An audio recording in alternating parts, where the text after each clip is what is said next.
سر میرا سوال یہ ہے کہ کیا حضور صلی اللہ علیہ وسلم کے روضہ مبارک کا دروازہ کسی وی آئی پی کے لیے، کسی بادشاہ کے لیے کھولا جاتا ہے؟ جی نہیں، یہ بھی ایک ایسا مسئلہ ہے جو لوگوں میں بہت پھیل گیا ہے اور غلط مشہور ہو گیا ہے لوگوں کے اندر۔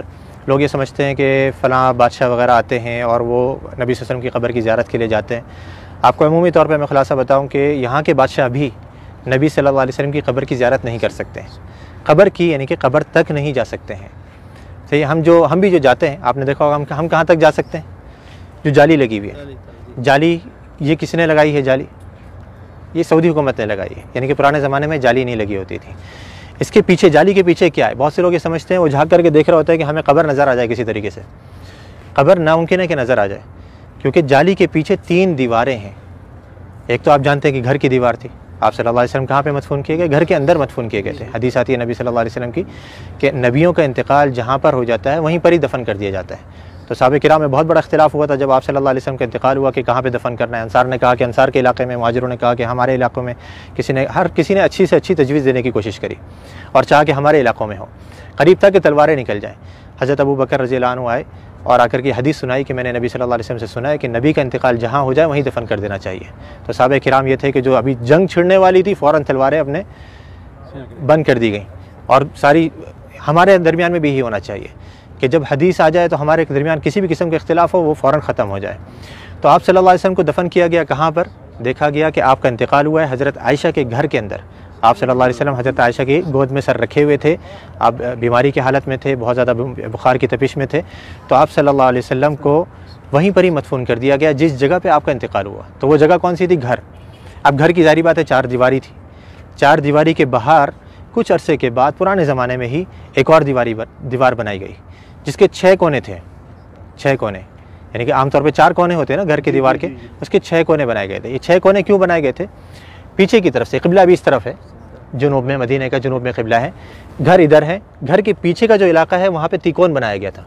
جو دیواریں ہیں وہ تیکون کر کے بنائی گئی تھی۔ کیوں تیکون بنائی گئی تھی؟ تاکہ کوئی شخص جب نماز پڑھے تو اس کی سیدھ نبی صلی اللہ علیہ وسلم کی قبر کی طرف نہیں ہو، ادھر کوئی نماز نہ پڑھ سکے، تاکہ آپ صلی اللہ علیہ وسلم کی قبر سامنے نہیں آئے نماز کے درمیان میں۔ کیونکہ نبی صلی اللہ علیہ وسلم کی حدیث یہاں پہ لکھی ہوئی، آپ نے بورڈ پہ پڑھی ہوگی کہ آپ صلی اللہ علیہ وسلم نے قبرستان میں یا قبر کی طرف رک کر کے نماز پڑھنے سے منع کیا ہے۔ تو وہاں پہ یہ دوسری دیوار بنائی گئی۔ اب 2 دیواریں بنی ہوئی ہیں، تیسری دیوار ان دونوں دیواروں کے درمیان میں بنائی گئی، اس کے باہر نہیں۔ 2 دیواریں بنی ہوئی ہیں، ان کے درمیان میں یہ تیسری دیوار بنائی گئی۔ تو اس دیوار کے اوپر یہ گنبد کھڑا ہوا ہے، اس دیوار یا اس کے ساتھ میں کچھ چھوٹے موٹے ستون سے ہیں، ان کے اوپر یہ گنبد کھڑا ہوا ہے۔ یعنی جیسے میں نے ابھی تھوڑی دیر پہلے ذکر کرا تھا کہ جو اندر گھر کی دیوار ہے وہ تو کچی ہے، اس کے اوپر گنبد نہیں بنایا جا سکتا ہے، تو گھر کے باہر کی دیوار پر یہ گنبد کھڑا کیا گیا۔ تو اب یہ 3 دیواریں ہیں، یہ 3 دیواروں کے اندر جو پہلی دیوار تھی، سب سے گھر کی جو دیوار تھی، اس کے اندر پہلے زمانے میں ایک کھڑکی تھی، ایک دروازہ تھا، اور اوپر ایک روشن دان تھا۔ روشن دان وہاں سے ہوا ہے۔ کھڑکی اور دروازہ جو پرانے زمانے میں بند کر دیا گیا تھا، رہ گیا تھا روشن دان۔ وہ بھی کچھ عرصے کے بعد اس ڈر سے کہیں کوئی پرندہ اندر گر کر کے مر نہ جائے اور اس کی بسان بدبو وغیرہ اندر پھیلے، وہ بھی بند کر دیا گیا بالکل۔ تو اب کوئی اندر جانے کی جگہ باقی رہی؟ نہ دروازہ ہے، نہ روشن دان ہے، نہ کھڑکی ہے، تو بادشاہ بھی نہیں جا سکتے۔ ہاں اگر کوئی جن کو اللہ نے صلاحیت دی ہو کہ وہ دیوار پار کر کے اندر چلے جائے تو ممکن ہے، لیکن انسان نہیں جا سکتے۔ تو اب وہ جو لوگوں کو غلط فہمی ہوتی ہے وہ یوں ہوتی ہے، لوگ یہ سمجھتے ہیں کہ دیکھو ہمارے سامنے دروازہ کھولا گیا اور وہ بادشاہ صاحب یا فلاں وزیر اعظم جو اندر جا رہے ہیں، وہ جالی کا دروازہ کھولا گیا، وہ دیواروں کا دروازہ نہیں، وہ دیواروں کا دروازہ تو پیک ہے بالکل، اس کو یہاں کے بادشاہ بھی اندر نہیں جا سکتے۔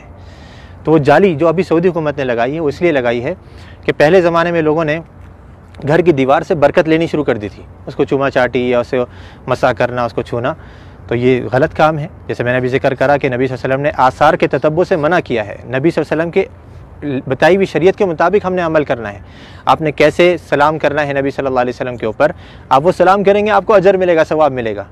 آپ نے جو سلامتی کی دعا کرنی ہے حضرت ابوبکر صدیق کے لیے، عمر فاروق کے لیے، اس پر اجر ملے گا، سنت کے کاموں پر آپ کو اجر ملے گا۔